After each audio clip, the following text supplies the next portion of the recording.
Hello everyone, this is Anjali और स्वागत है आपका मेरे चैनल लर्न विद अंजलि में। इस वीडियो में हम डिस्कस करने वाले हैं यूजीसी नेट पेपर 1 की यूनिट नंबर 4 कम्युनिकेशन। और कम्युनिकेशन से आज हम डिस्कस करने वाले हैं classroom communication process. This model of communication is given by Cole and Chan, so इसलिए इसको कॉल एंड चैन मॉडल भी बोला जाता है।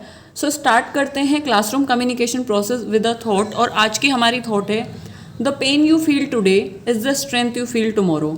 आज जो आप दर्द सह रहे हैं, आज जो आप पेन सह रहे हैं, आज आप अगर अपने कंफर्ट जोन से बाहर निकलते हैं तो ये कल आपकी स्ट्रेंथ बनेगा। जब आपको सक्सेस मिल जाएगी, जब आपके पास सब कुछ होगा, तो उसको बेयर करने के लिए जो आपको स्ट्रेंथ चाहिए, जो आपको डटे रहने के लिए अपने पाथ पे जो स्ट्रेंथ चाहिए, ये पेन आपको वो स्ट्रेंथ देता है। तो endure this pain, like enjoy this pain, enjoy this journey, और कल आपको ये आपके डेस्टिनेशन तक ज़रूर पहुंचाएगा। So with this thought let's move into the video और डिस्कस करते हैं क्लासरूम कम्युनिकेशन प्रोसेस। अब क्लासरूम कम्युनिकेशन जो प्रोसेस है, इसमें हमारा दिस प्रोसेस की थोड़ा सा हम स्टेजेस के बारे में देख लेते हैं। क्लासरूम कम्युनिकेशन की जो प्रोसेस है उसमें 5 स्टेजेस हैं। अब एक चीज़ आप ध्यान से सुनेंगे, जब हमने कम्युनिकेशन की प्रोसेस के बारे में बात की थी तो उसमें हमने 7 स्टेप्स पढ़े थे, ठीक है। तो डोंट गेट कंफ्यूज, अगर वो सिंपल कम्युनिकेशन की प्रोसेस पूछता है तो वहाँ पर 7 स्टेप्स होते हैं, लेकिन अगर वो क्लासरूम कम्युनिकेशन प्रोसेस की बात करता है, कॉल या चैन मॉडल की बात करता है, तो वहाँ पर उस कम्युनिकेशन प्रोसेस में हमारे 5 स्टेप्स होते हैं। तो ये ध्यान रखेंगे, इसमें सिर्फ सेंडर और रिसीवर को एलिमिनेट कर दिया गया है, उसको एक्सक्लूड कर दिया गया, बाकी सारे स्टेप्स वही हैं जो कम्युनिकेशन की प्रोसेस में थे। कम्युनिकेशन की प्रोसेस हमने प्रीवियस वीडियोस में डिस्कस किया, वहाँ से जाके चेकआउट कर सकते हैं। सो एक बार हम देख लेते हैं क्लासरूम कम्युनिकेशन प्रोसेस क्या होती है। देखो, जो क्लासरूम टीचिंग है ना, क्लासरूम टीचिंग में हम कौन सा कम्युनिकेशन फॉलो करते हैं, वहाँ पर हम फॉलो करते हैं फॉर्मल एजुकेशन सिस्टम या फॉर्मल कम्युनिकेशन। फॉर्मल और इनफॉर्मल कम्युनिकेशन भी हमने प्रीवियस वीडियो में डिस्कस किया है कि क्या होता है। तो वहाँ पर हम फॉर्मल एजुकेशन सिस्टम एक तरीके से फॉलो करते हैं, जिसमें फ़ेस टू फेस इंस्ट्रक्शन दिया जाता है स्टूडेंट्स को। तो ये एक तरीके से फॉर्मल कम्युनिकेशन होती है, ये चीज़ आप ध्यान रखेंगे। दूसरी और जो बहुत इंपॉर्टेंट चीज़ है, जो कि एग्जाम में असर्शन रीजन में आ जाती है, क्योंकि ये पहले आ चुकी है। तो this is communication is an integral part of any teaching learning process and effectiveness is one of the factor that determine the degree to which the intended learning outcome are achieved. वो आपको assertion में दे देगा कि communication is an integral part of teaching learning process, और आपको reason में वो एक तरीके से इस तरीके से दे सकता है कि इफेक्टिवनेस यहाँ से effectiveness is one of the factor that determine the degree to which the intended learning outcome are achieved. तो आपको असर्शन रीज़न में वो पूरी की पूरी लाइन एग्जैक्ट वैसे ही दे सकता है। तो ये बताना चाहता है कि जो कम्युनिकेशन है वो टीचिंग लर्निंग प्रोसेस का, क्लासरूम में क्या होता है, टीचिंग लर्निंग होता है, मतलब एक टीचर होते हैं जो हमें सिखा रहे होते हैं और स्टूडेंट्स होते हैं जो सीख रहे होते हैं। तो टीचिंग लर्निंग प्रोसेस में जो कम्युनिकेशन है वो एक इंटीग्रल पार्ट है, वो एक अखंड रोल प्ले करता है, जिसको आप सेपरेट नहीं कर सकते। टीचिंग लर्निंग प्रोसेस से आप कम्युनिकेशन को सेपरेट नहीं कर सकते। पहली चीज़ ये आती है। दूसरी है कि effectiveness of the communication of the factor that determine the, अब जितनी प्रभावी होगी कम्युनिकेशन, जितनी इफेक्टिव होगी।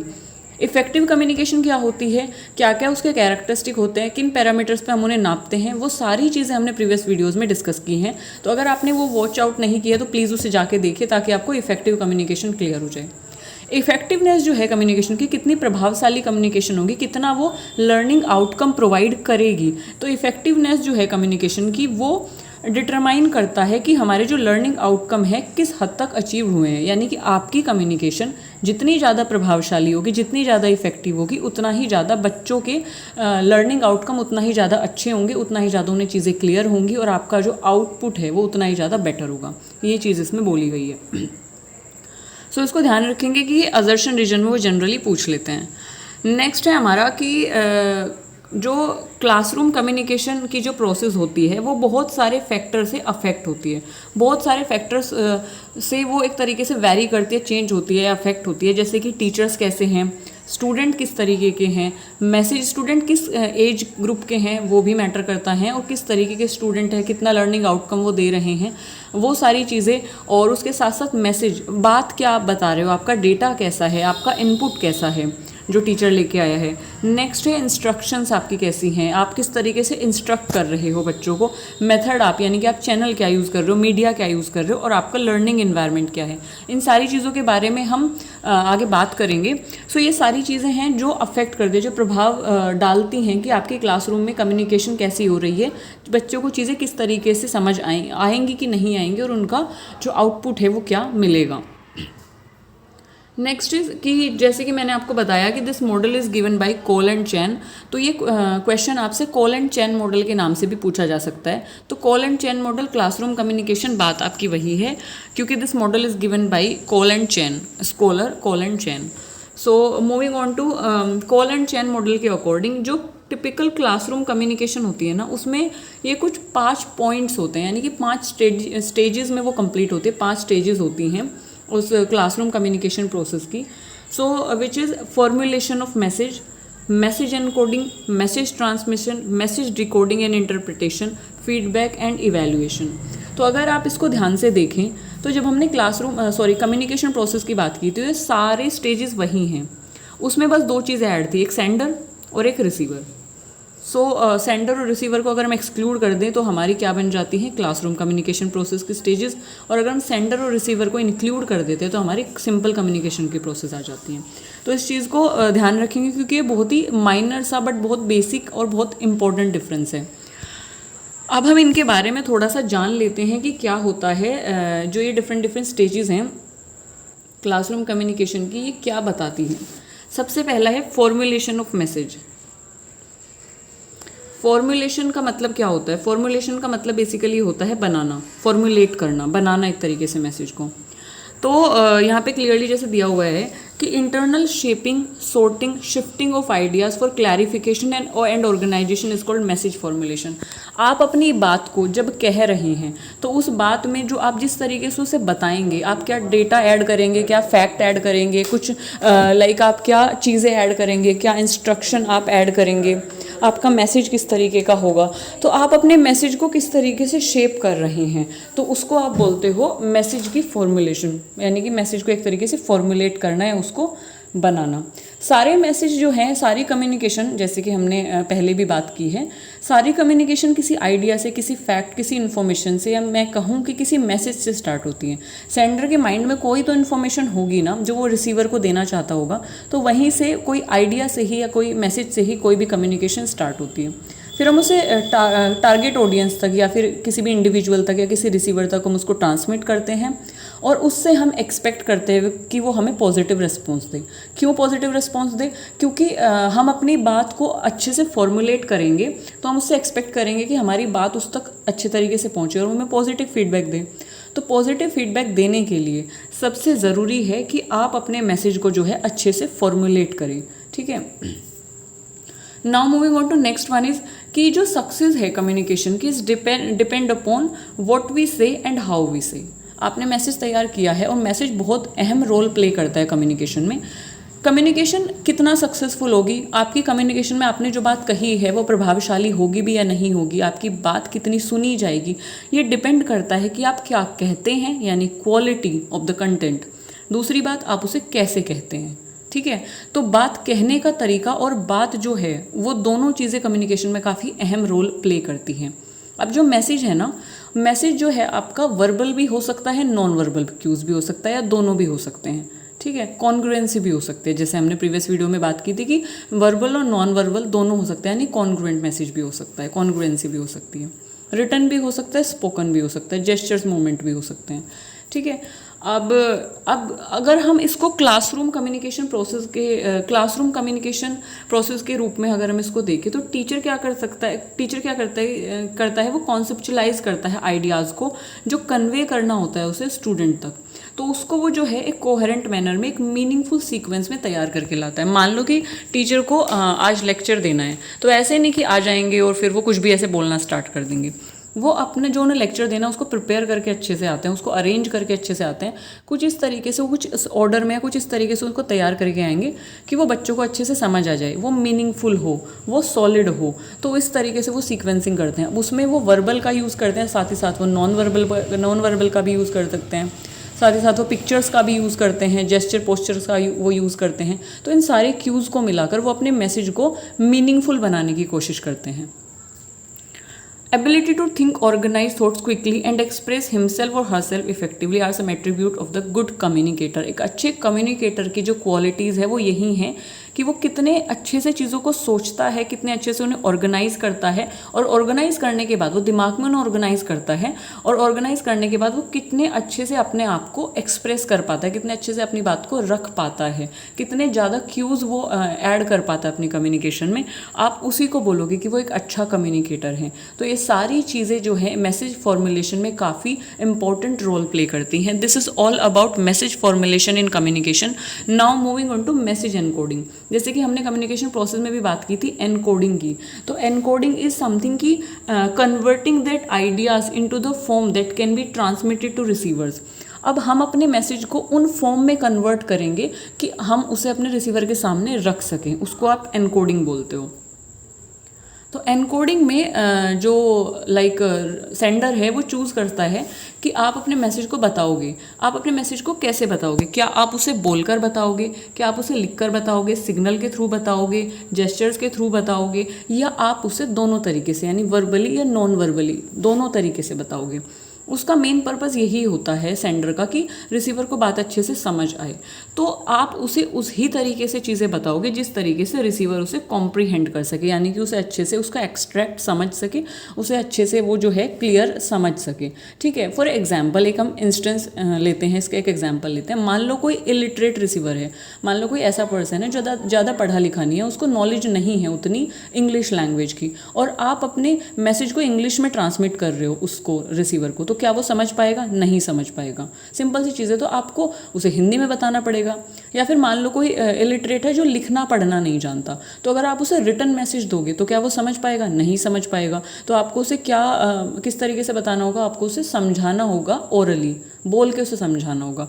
तो वो आपको देखना है कि आपको अपना मैसेज एनकोड करना है किस तरीके से, किस मीडिया के थ्रू, बोलकर, लिखकर, सिग्नल्स के थ्रू, जेस्चर्स के थ्रू, कैसे आप अपने रिसीवर को उसे मैसेज को दोगे ताकि वो उसे अच्छे से समझ सके।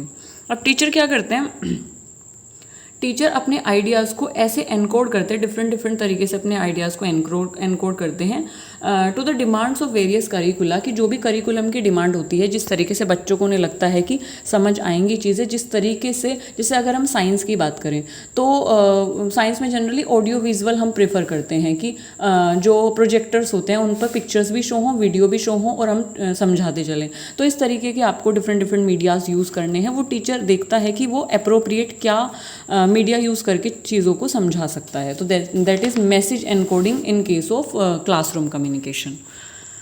Now moving on to message transmission. Message transmission का मतलब है कि आप जो है मैसेज की डिलीवर कैसे किया गया, how the message is deliver, किस तरीके से उसको पहुंचाया गया है, ट्रांसमिट कैसे किया गया। जैसे कि ये सेंडर है, ये रिसीवर तक कोई मैसेज क्या कर रहे हैं, ट्रांसमिट कर रहे हैं, पहुंचा रहे हैं, किसके थ्रू, मीडियम के थ्रू। तो मैसेज ट्रांसमिट कैसे किया गया है, प्रेजेंटेशन कैसी है मैसेज की।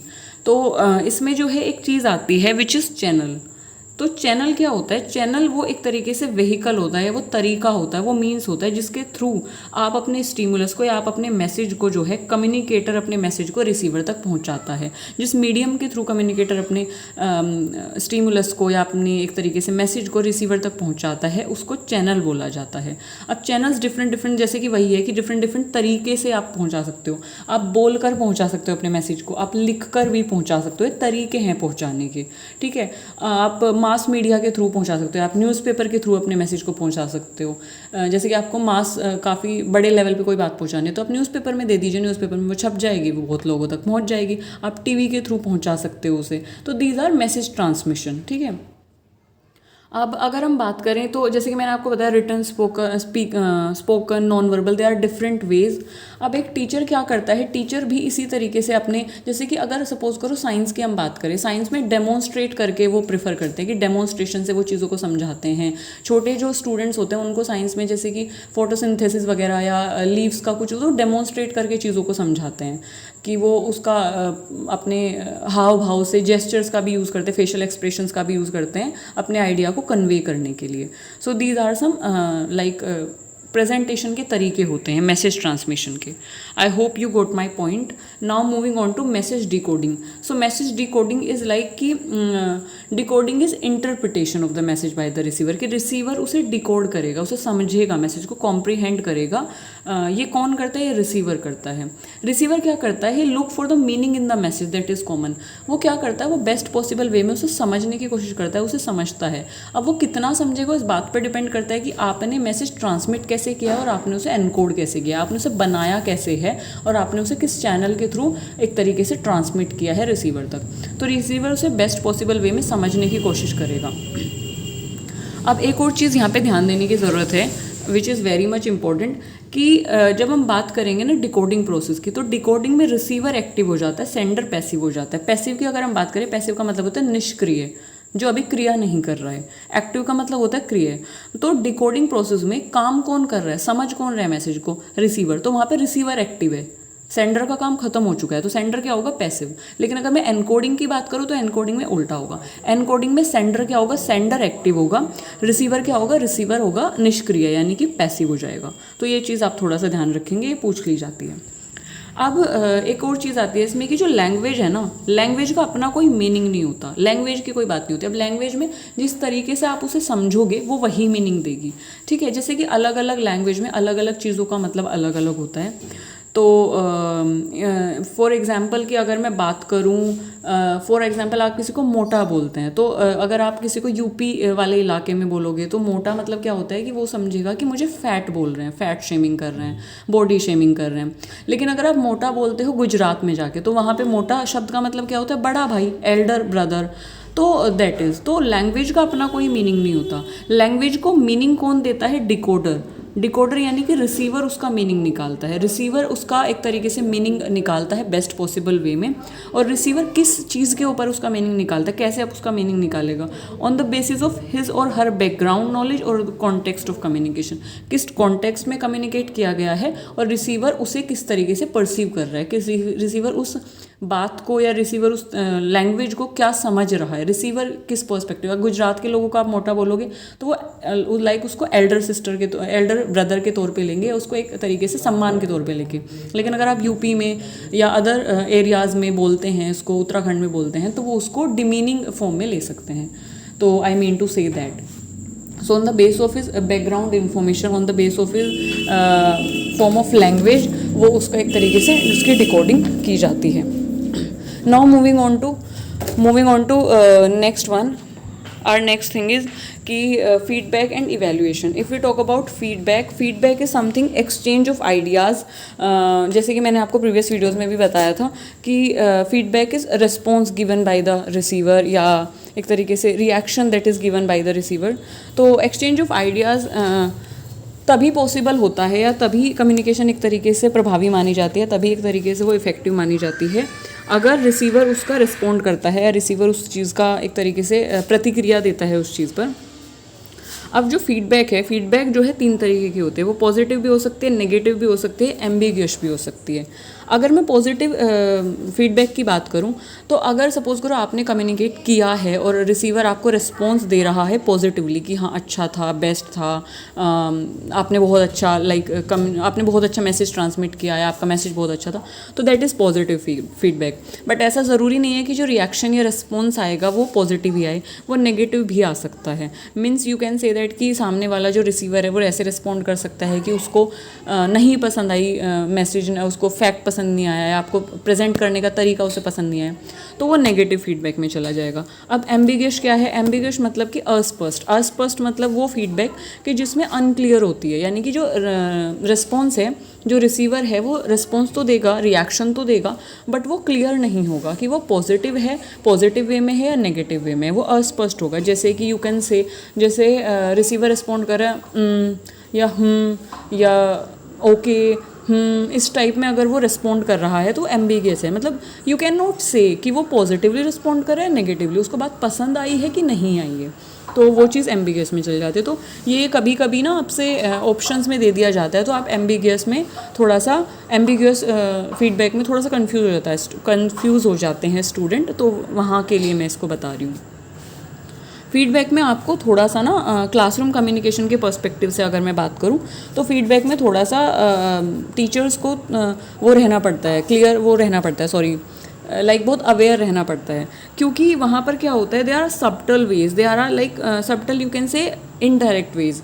डायरेक्ट तरीके से भी स्टूडेंट फीडबैक दे सकता है, वो इनडायरेक्ट तरीके से भी फीडबैक दे सकता है। So teacher needs to be aware कि वहाँ पर जो है वो उनके रिएक्शन का ध्यान रखे। जब टीचर ने कोई लेक्चर प्रेजेंट किया है या कोई बात अपनी रखी है तो वो थोड़ा सा इस बात पर ध्यान दे कि जो स्टूडेंट्स है वो किस तरीके से रिएक्ट कर रहे हैं, क्योंकि ज़रूरी नहीं है हर बार स्टूडेंट बोल के ही बताएगा कि उसको चीज़ें समझ आ गई हैं, या वो बोल के बताएगा कि उसको चीज़ें क्लियर नहीं हुई हैं। तो टीचर्स को थोड़ा सा ध्यान देने की ज़रूरत है इनडायरेक्ट वेज पे भी या सबटल वेज पे भी। जैसे कि अगर वो बोर फील कर रहे हैं, वो अपने फेशियल एक्सप्रेशन से शो कर सकते हैं, वो अपनी एक्टिविटीज़ से शो कर सकते हैं कि उन्हें चीज़ें क्लियर नहीं हुई, वो बोर हो रहे हैं।